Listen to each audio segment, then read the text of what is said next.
Zach says, first time, long time, 5 stars, as everything I know about myself as a cyclist stems one way or another from the TrainerRoad universe. Oh, it's good to hear, Aw. Zach. It says, are there any studies or strong opinions on the use of smelling salts, like the ammonia packs that you see used by NFL players in the sport of cycling?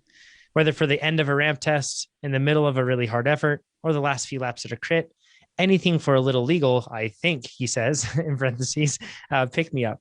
Going to try one on my next ramp test. So just ignore this if this is okay. He says, thanks. So as far as it being okay, Pete, you dug into this. There's probably okay, but then there's also probably science behind this, right?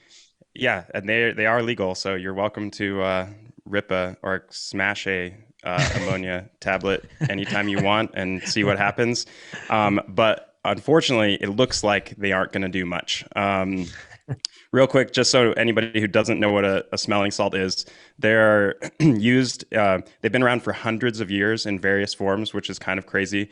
And they've pretty much been used to revive people who have been passed out. The reason they do that is because they arouse the consciousness because the release of ammonia gas that accompanies their use irritates the membranes of the nose and lungs and thereby triggers an inhalation reflex. This reflex alters the pattern of breathing, resulting in improved respiratory flow rates and possibly, in quotations, alertness.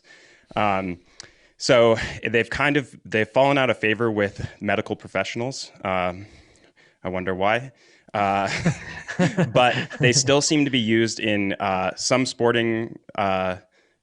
I read a pretty good article on the NHL, and because they're still really popular in the NHL, and at least as of a few years ago, and baseball and things like that. And kind of the science says in multiple studies that they do not increase like 1 rep max deadlifts and 1 rep max like glute extensions, unfortunately. So the hockey players seem to say that they increase alertness and they feel pretty good for their really short stints out on the ice, which is like 30 seconds or 40 seconds in some cases.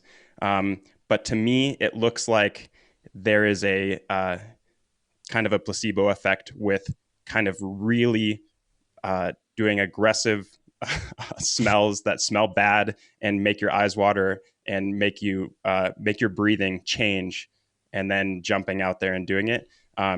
It doesn't seem possible to me, based on the science, that it could do anything other than irritate your like your breathing and your eyes, and then see what happens. But I probably wouldn't do them in the last one lap of a crit race personally. But we could find out, right? Everybody gets what they want. Seems like the NHL players still use them, so I think the placebo is pretty strong. I don't know. My breathing feels pretty irritated by the end of a crit. Yeah, seriously. Here's some more irritant for you, right? I know, right? But the logic that I see a lot of the time communicate, even in movies, like this is super common, like having somebody smell something to kind of like arouse them, bring them back to a state of consciousness. But I don't think it's gonna work, sadly. Nate, did you have something you were gonna add to this? Placebo for sure.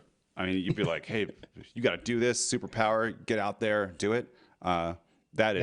Placebo's huge, right? If you think you're more alert and that this thing's going to give you an extra edge, especially in something like a skill base, like baseball or hockey, where you're like, or football, I now have 10% more power in football because of this. You probably will have 10% more power in that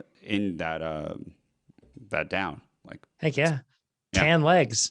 Cyclists, your legs look good, you're going to pedal better. You know what I mean? Like that, there's tons of things that we do for cycling. Your kit looks good, so you like it and you ride fast. Are you telling me that stuff doesn't work? Like, I don't want to hear this. Don't mess this up for me. But that's the thing. In the end, it kind of does work, right? If it helps put you in the headspace that you need to be in. So like, give me 10,000 placebos. If it makes me improve my performance, I'll take them all, right? That's the thing. It's when you get it conflated with like scientific backing behind like mechanism and extrapolating a mechanism out to performance, that's when things get problematic, because then you can really chase something down a dead end street.